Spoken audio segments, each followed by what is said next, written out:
नमस्ते। बचपन की वो कविताएं तो हम सबको याद होंगी, है ना? पर कभी ये सोचा है कि उनके सीधे साधे शब्दों के पीछे कौन सी कहानियां छिपी हो सकती हैं? आज हम इन्हीं जानी पहचानी दोनों के कुछ अनसुने किस्सों में गोता लगाएंगे और देखेंगे कि ये हमारे बारे में क्या बताती हैं। तो चलिए शुरुआत करते हैं इसी सवाल से। सुनने में तो बड़ा सीधा सा सवाल लगता है, नहीं? पर इसका जवाब हमें हमारी पहली कहानी की तरफ ले जाएगा। और यकीन मानिए, ये एक बड़ी मजेदार यात्रा है। तो हमारी पहली कविता असल में एक कहानी है जो परत दर परत खुलती जाती है। जैसे जैसे नए दोस्त जुड़ते जाते हैं, रोमांच भी बढ़ता जाता है। और हाँ, मुश्किलें भी। तो कहानी शुरू होती है एक अकेले हिम्मत वाले हाथी से। वो निकल पड़ता है एक सफर पर उसे शायद खुद भी अंदाजा नहीं है कि ये सफर कितना यादगार बनने वाला है। और ये लीजिए, सफर शुरू होते ही आ गई पहली मुसीबत। बेचारा हाथी बारिश में फंस गया। और बस यहीं से शुरू होता है मदद मांगने का वो सिलसिला जो इस पूरी कहानी का दिल है। और ये है वो प्यारी सी पुकार मदद के लिए। ये लाइन हमें बार बार सुनाई देगी, क्योंकि जैसे जैसे मुसीबतें बढ़ेंगी, दोस्तों का कारवां भी तो बढ़ेगा। और ये देखिए, मदद आ भी गई। एक और हाथी अपने दोस्त की आवाज सुनकर दौड़ा चला आया। तो अब एक से भले दो हो गए।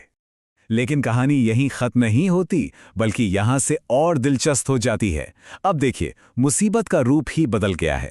अब ये सिर्फ एक हाथी की बात नहीं रही, दोनों के दोनों एक पतले से रास्ते में फंस गए हैं। अब तो और भी मदद चाहिए होगी। अब यहां से मामला सच में मजेदार हो जाता है।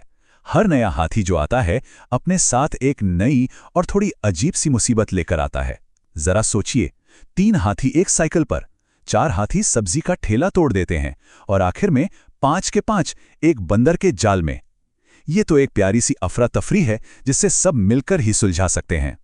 और फिर आता है कहानी का खूबसूरत अंत।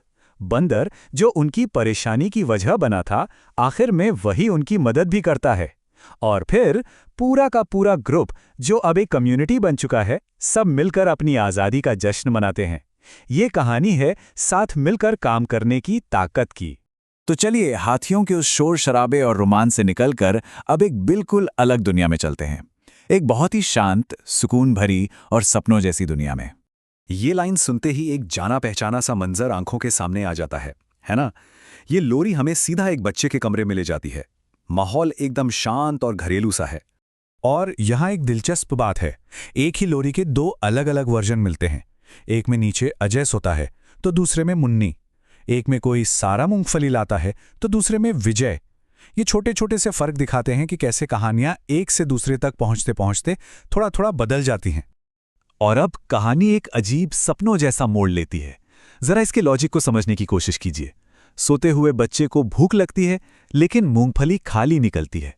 और इसी बात पर अचानक कोई कह देता है, हम तुम्हारे मामा नहीं। इसके बाद मामा कोटा जाते हैं और वहां से एक गाने वाला तोता ले आते हैं। कोई सीधा कनेक्शन नहीं है ना? और यही तो लोरियों की खूबी होती हैं, वो सपनों की तरह होती हैं, जिनका कोई सीधा साधा लॉजिक नहीं होता। तो चलिए, अब इस सपनों वाली दुनिया से भी आगे बढ़ते हैं। और ये जो बदलाव है, ये बहुत बड़ा है।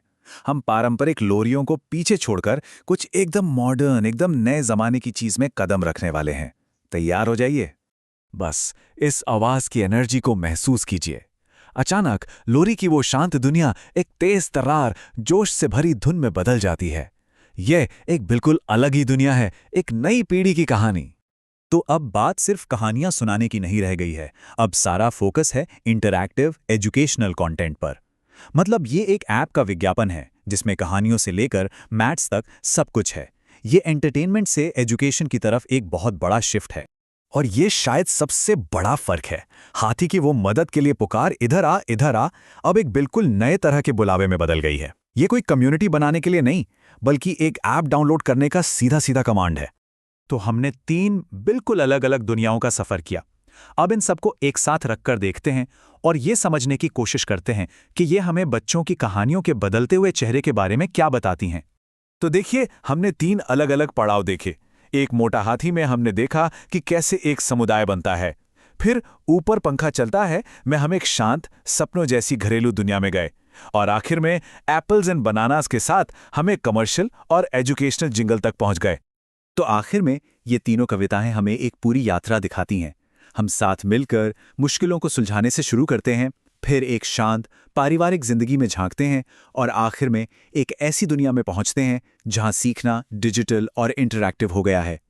ये दिखाता है कि वक्त के साथ बच्चों की परवरिश की प्राथमिकताएं भी कैसे बदल रही हैं। और ये पूरी यात्रा हमें एक बड़े सवाल पर लाकर छोड़ देती है। अगर आज की कविताएं ऐप्स और डिजिटल लर्निंग के बारे में हैं, तो आगे क्या होगा? भविष्य की बाल कविताएं बच्चों को कौन सी कहानियां सुनाएंगी, कौन सी दुनिया दिखाएंगी और कौन सी बातें सिखाएंगे? ये सोचने वाली बात है ना।